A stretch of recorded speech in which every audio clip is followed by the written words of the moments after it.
For your cheapest and most reliable place to buy your FIFA 23 Ultimate Team coins, please do check out MMOEXP.com. Link is down in the description below. Use code Wolf at the checkout for 5% off your order.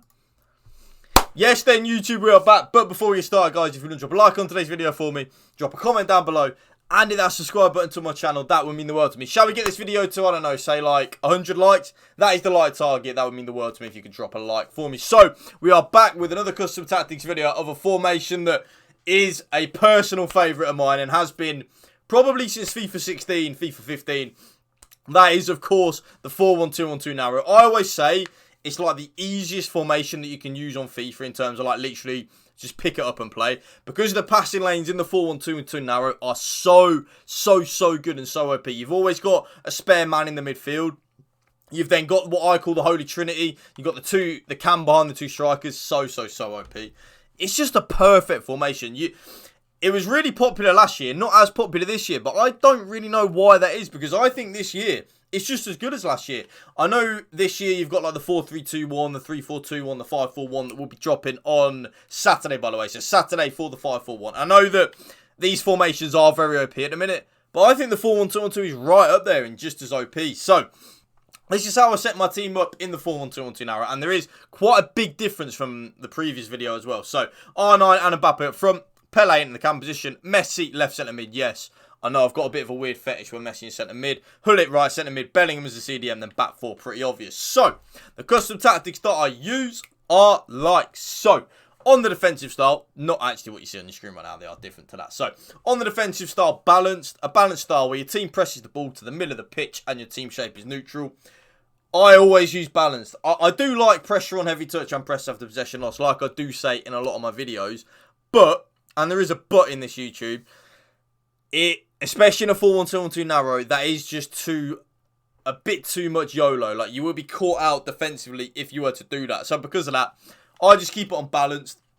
That way, your team is not too aggressive with the pressing, because, like, you'll be in control of the press, but also they're not too defensive as well, like a drop back. You're just kind of like in the happy medium G spot, I like to call it.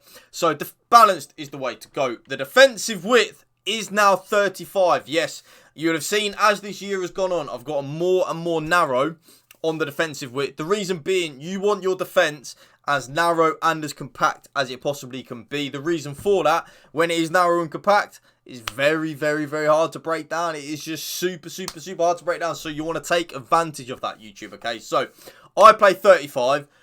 I would recommend anywhere between 30 and 50. Actually, I wouldn't even recommend. Yeah, anywhere between 30 and 50. Although I would recommend a maximum, maybe like 45. I just think you really do need to play a narrow defensive width this year. I think you do need to. So 35.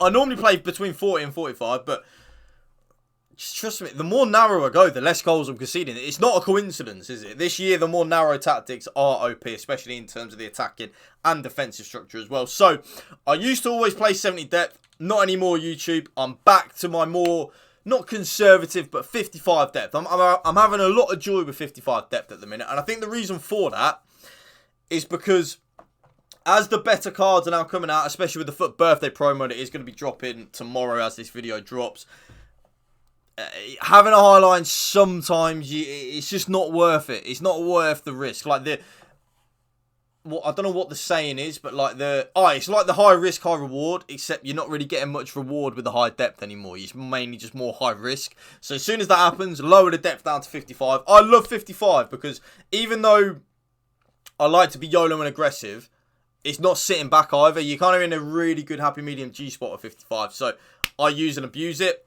55 depth, 35 width, 55 depth. They're the two I use. Yes, YouTube, I'm not going to sit here and bullshit you and tell you to use fucking possession and, I don't know, bloody slow build-up. No. Balance and direct passing, your bread and motherfucking butter, okay? Use and abuse it. Don't change it. Alright, I probably shouldn't swear. I do apologise if for anyone that is listening under the age of about 14. I do apologise, but you're probably not. But anyway, balance and direct passing, use and abuse it. It works. It's broken. That's why I use it. I'm not going to sit here and lie to you on this YouTube video, am I? I'm just not. I'm not that type of person. I can't sit here and bullshit you on a video. So, balance and direct passing. It works. One thing, though, and there is a but. Long ball. It is good, and it is a viable option. 1,000,000%. Definitely is something maybe you can look at. The width, 45. It's a narrow formation. Make it a little more narrow. take advantage of the fact that it's narrow, YouTube. That's just take advantage of the fact that it is a narrow formation. Your opponent will struggle to deal with the narrow. Trust me. So, yeah, 45 on the width. Players in the box, 6. No real method to that madness. I just always think the more players in the box, more likely you are to score a goal. Really, it's that simple in my head. 2 corners and 2 free kicks. So, they're the custom tactics. Player instructions. We have had a bit of a tweak. Okay, so you can probably guess what the strikers are on. Yes, stay central and getting behind. It's never, ever, ever going to change from that, this FIFA. You know me, I was never really a stay central kind of guy until this year. But my God, it really does work in terms of like stating the motherfucking obvious. But your strikers stay central. Means it's OP, especially for rebound. I've noticed ever since I've put my strikers on stay central, I'm scoring way, way, way more rebounds. Like, way more. So because of that, we use and abuse it. That's my saying on FIFA YouTube. Don't try and think that you're smarter than EA. You're not. Well, you might be, but EA run their game a certain way, so even if you are, you still lose, right? So if you find something that works, like stay central on your strikers, use it. Getting behind, of course, I always want that, because even if you don't pass the ball to your strikers, them running in behind means that your opponent will manually select a centre-back if they're at half decent level to track the run. Then leaves a little more space for your cam, you know, your cam to operate, and that's where we do move on to the cam. Now, this is where it has changed. I used to always defend in a 4-4-2 when using a 4-1-2-1-2 narrow. I don't anymore, YouTube, okay? I don't anymore. Stay forward and get into the box for cross works. Absolute wonders for me. So stay forward and get into the box for cross. Get into the box for cross, like I said earlier, in terms of like the numbers on the get into the box for cross, no real method to that. I just always think more players in the box, more likely you are to score a goal. Really is that simple. So, left centre mid, cover centre and get into the box for cross. Completely default settings, everything else. Right centre mid, just on cover centre. I use my left centre mid on getting to the box for cross just because it's team of the year Messi.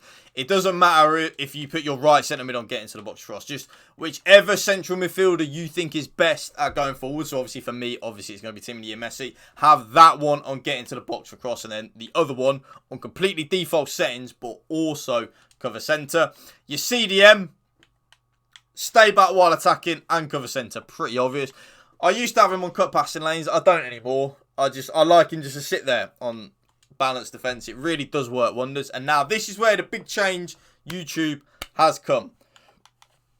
I'm now to play the narrow with both of my fullbacks on stay back while attacking. I used to play with both of them on balanced and use the width with that.